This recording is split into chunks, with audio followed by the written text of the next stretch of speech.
Vous voyez? Donc à partir de ce moment-là, tout est possible pour Hills. Hein, vous voyez? Alors un peu plus loin, que le parti puisse étendre le bras vers le passé et dire d'un événement « cela ne fut jamais », c'était bien plus terrifiant que la simple torture ou que la mort. Un peu plus loin, celui qui a le contrôle du passé, disait le slogan du parti, a le contrôle du futur. Celui qui a le contrôle du présent a le contrôle du passé. Alors, petite parenthèse, donc déjà ça me fait penser à un épisode de la dernière saison de X-Files. Je vous ai fait une vidéo il y a 2 ans là-dessus. Où l'incarnation du diable, hein, dans une scène qui se passe à Toronto, là, en gros il dit exactement ça. Et voilà, je rebondis sur ce passage-là, dire d'un événement « cela ne fut jamais ». C'est un peu ce à quoi veulent arriver les représentants de la police de la pensée actuelle, hein, les débunkers et autres anticomplotistes, qui veulent vraiment écrire l'histoire, mais avec la version officielle. Enfin, déjà, ça a toujours été le cas, hein, faut pas se leurrer. Mais c'est encore plus visible aujourd'hui, et quelque part, plus on parle de démocratie aujourd'hui, mais moins elle existe en réalité. Je veux dire, je suis désolé, même jusque dans les années 70, 80, 90 même, quand on lit les journaux, que ce soit Canard enchaîné ou autre, il y avait encore des vrais journalistes qui faisaient vraiment leur travail, et qui prenaient des risques en parlant de telle chose. Je ne sais pas, que ce soit des secrets d'État, des mensonges d'État ou d'autres choses. Aujourd'hui, ça n'existe même plus. Aujourd'hui, ceux qui ont leur carte de journaliste, ils donnent leur énergie à débunker des gens qui recherchent la vérité. Vous voyez, enfin, c'est-à-dire que c'est le ministère de la vérité, quoi. Alors, je reprends un petit peu plus loin. La vérité actuelle, quelle qu'elle fût, était vraie d'un infini à un autre infini. Ce qu'il fallait à chacun, c'était avoir en mémoire une interminable série de victoires. Cela s'appelait contrôle de la réalité. Un peu plus loin, en pleine conscience et avec une absolue bonne foi, émettre des mensonges soigneusement agencés, retenir simultanément 2 opinions qui s'annulent alors qu'on les sait contradictoires et croire à toutes 2, répudier la morale alors qu'on se réclame d'elle, croire en même temps que la démocratie est impossible et que le parti est gardien de la démocratie, oublier tout ce qu'il est nécessaire d'oublier, puis le rappeler à sa mémoire quand on en a besoin, pour l'oublier plus rapidement encore. Persuader consciemment l'inconscient, puis devenir ensuite inconscient de l'acte d'hypnose que l'on vient de perpétrer.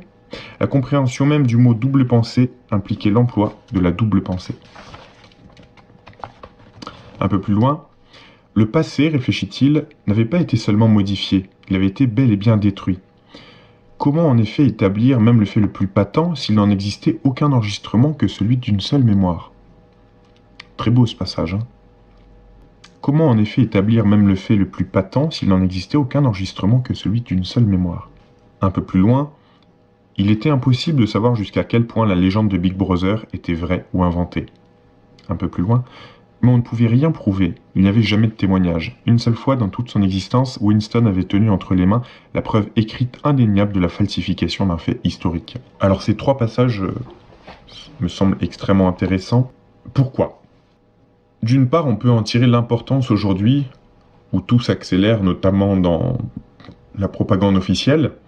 Il est très important de dire aux plus jeunes, de leur dire ce qu'il s'est passé avant leur naissance, et comment cela était perçu à l'époque. Parce que si on ne fait rien, eh ben, non seulement comme on leur sape tous leurs repères, ils n'auront plus aucune mémoire, enfin, c'est déjà pas grandiose, mais ils en ont encore, et tout simplement, on remplacera tous les anciens faits historiques par de nouveaux faits qui arrangent davantage le néo-capitalisme. Et voilà, d'où l'importance de faire des vidéos YouTube notamment, ou autres. Je vous rappelle que YouTube aujourd'hui est utilisé en majorité, c'est-à-dire 75% par les 12-18 ans, et que en plus ils l'utilisent comme un moteur de recherche, comme Google, c'est-à-dire qu'ils recherchent la solution directement en vidéo. Donc, d'où l'intérêt d'être présent, bien évidemment. Et c'est ce qu'ont compris tous les pseudo-anticomplotistes, les pseudo-journalistes pro-système, c'est que ils ont bien compris maintenant que dès qu'il y a une problématique qui peut se pointer et que les complotistes, entre guillemets, qui subsistent, qui ne sont pas fait censurer, vont s'empresser de trouver tel événement louche, etc., que maintenant, eh ben, on a toute l'armada des des médias officiels, ils ont mis le temps à comprendre, mais ça y est, maintenant ils sont dans la place, que ce soit France Inter, Arte, France Télévisions, enfin bref, ou même la chaîne YouTube du Monde, Huffington Post, etc. Ils vont devancer les pensées de ce qu'ils appellent les complotistes. C'est-à-dire que dès qu'ils savent que tel événement va être remis en question, ils font en premier, enfin même avant les autres, une vidéo où ils disent, je sais pas moi, pourquoi le coronavirus n'est pas un complot de, ou alors non, telle chose n'est pas un complot de. Vous voyez, c'est-à-dire que bien évidemment ils n'ont aucune preuve réelle à nous apporter, mais ils vont affirmer dogmatiquement que avant même qu'on se pose des questions, ils vont dire non, on vous rassure, voilà. Ça, c'est fait pour endormir le citoyen lambda, hein. C'est-à-dire que le citoyen lambda, il enregistrera le dernier qui a parlé le plus fort, et le plus fort, c'est ceux qui ont le plus de force de frappe, hein. C'est tous les médias dont je viens vous parler, eux, voilà, ils peuvent faire des millions de vues sur une vidéo dès les premiers jours, voilà. C'est la force de frappe, ils l'ont puisqu'ils sont soutenus par le système. Donc, on se rend bien compte qu'il y a une guerre qui est menée, celle de l'information. Et c'est eux qui veulent la gagner. Mais enfin, ils se sentent de plus en plus attaqués de toutes parts par la vérité, parce que la vérité, elle est universelle.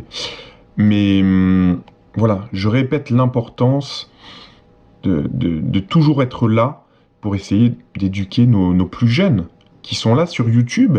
Et qu'est-ce qu'on va faire? On va les laisser se faire remplir la tête de Fortnite, jeux vidéo, et de conneries anticomplotistes, etc.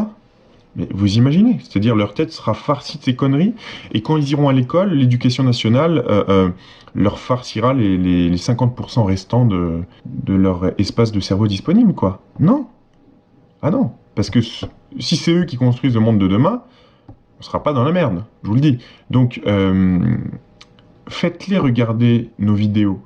Partagez un maximum sur les réseaux sociaux où ils sont. Où est-ce qu'ils sont? Ils vont être sur Instagram, ils vont être sur Pinterest, TikTok, etc. Je sais bien que c'est compliqué puisque ces plateformes, maintenant, dès qu'il y a un contenu qui dérange, il est censuré, hein. Soit il est censuré techniquement, soit ils vont réduire complètement la portée de votre post.